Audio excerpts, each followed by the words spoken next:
Okay, you've had time to think about the Super Bowl trivia. Now we're going to give you the answers. No grading on the curve here. My own opinion is, if you got about 5 of 8, you deserve to strut.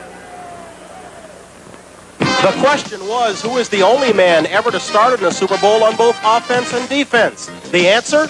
Number 55, E.J. Holub of the KC Chiefs, who started as a linebacker in Super 1 and as a center in Super 4. We showed you Willie Brown returning an interception for a touchdown 2 years ago. But this man, Herb Adderley, is the only other man to turn that feat. He did it against the Oakland Raiders in Super number 2 to help the Packers to a 33-14 win. With 11 catches in Super Bowls 1 and 4, Otis Taylor has caught more passes than any wide receiver in Super Bowl competition. And remember the question about the longest run from scrimmage? How about this answer? Number 41, Tom Matte of the Baltimore Colts, ran 158 yards against the New York Jets in Super Bowl number 3 in a losing effort. In another losing effort, Chuck Howley gained the distinction of being the only most valuable player from a losing team. He did it as a linebacker for the Dallas Cowboys in Super Bowl number 5. The career rushing leader in Super Bowl competition, that's easy enough. Larry Zonka with 297 yards. But the fumble recovery for a touchdown was a little trickier.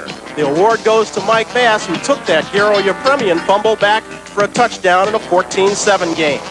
And the leader in most touchdown passes thrown in Super Bowl competition, how about the guy we've got going today, Roger Staubach of the Dallas Cowboys, who has thrown 5 passes for touchdowns, all of them in Super Bowl competition. Well, he'll have some new fodder next year because either Dallas or Pittsburgh, whoever wins today, will be the first team to win 3 Super Bowls. Now it's time for another scouting report. Oh, the running backs against the linebackers, or is it the other way? Here's Mike and Bryant with that report. In every football game, there are a lot of natural confrontations. Receivers against defensive backs, offensive linemen against defensive linemen. If you're a running back coming into this game, you think about the linebackers and vice versa. And certainly, Michael, we've got a lot of talented people playing at those positions today. Let's start with the Dallas linebacking crew. Unheralded, but solid. Well, they're solid because they are very cerebral. They carry out Coach Landry's defensive scheme to a T. They're not as heralded because of the Dallas front four is so good. The main men they have to contend with today, Franco Harris and Rocky Bleier, pretty good pair. Well, you talk about the great running tandems in Super Bowl history. You talk about Horning and Taylor. You talk about Sonka and Mercury Morris. You have to include Bleier and Harris because they complement each other so very well. Critics will say the Pittsburgh ground game lacks depth, but in this man, number 32, the Steelers get just what they want on the ground, and that is an awful lot of consistency. Well, Bryant, you talk about a money back. You know, Franco Harris, in 13 postseason games, he has gained 1,206 yards. He's scored 13 touchdowns. In 5 of those games, he's gained over 100 yards. He is a joy to watch.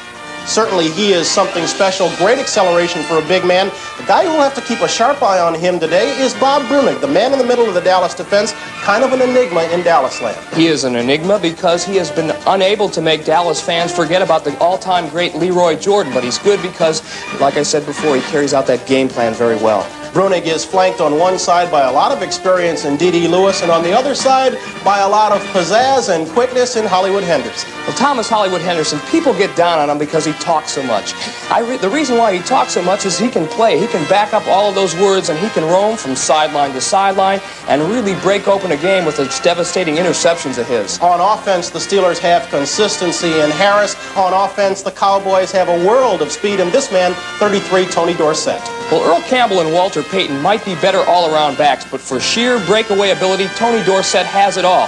He will be a key for the Steelers. Stop him early, you can frustrate Tony, and perhaps we might see Preston Pearson come in the game if that happens. Scott Laidlaw and Robert Newhouse provide a change of pace, but this man makes it go. His one tendency to cough up the football could be a problem today, though, because the Steeler linebackers like to make you cough it up. If there is an adjective that describes the Pittsburgh linebackers, it's opportunism.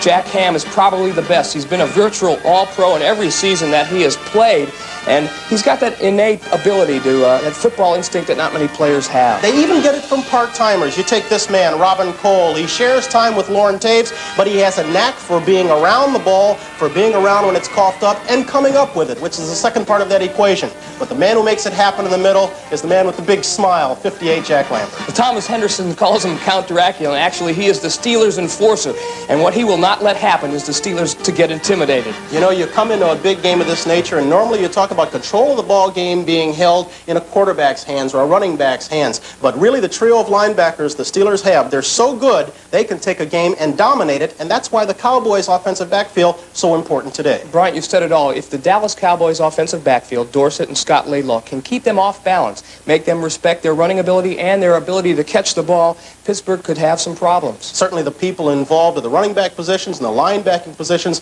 have no illusions about what their objectives are as they head into Super 13. We talked to some of the principals involved during the week. I expect Dallas to run my side.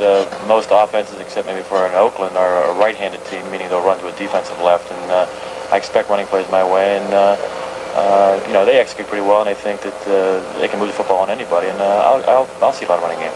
If coming from a running back's viewpoint, you know, we are more involved with than any is their linebackers, you know, and we feel that if we're going to run the ball, we're going to have to block Jack Lambert because he's the key in their defense, and they have those big people up front with Joe Green and LC and Dwight White and Finesse, and they're fantastic people, and they do a great job. As I understand through the papers, is going to become more aggressive in this game. He doesn't like the gentleman agreement that we've had over the last times that we've played, and he said that's out the window, and he's going to play very aggressive. So I anticipate a very aggressive game from D.D. Lewis. But of course, Tom Henderson, and the way Tom's been talking all year, he's going to be aggressive no matter what he does. Notice that they don't run a lot of end runs his way. He's a good, maybe a pass receiver, running routes, but I don't see how he could replace Cunningham. Coming from that statue of a 6'6", 245 tight end, come down to a 6'1" tight end, it would have to hurt your end run or the confidence of to run that way. You know, with Cunningham over there, he covered a lot of area there, and he could take on defensive ends, but Gross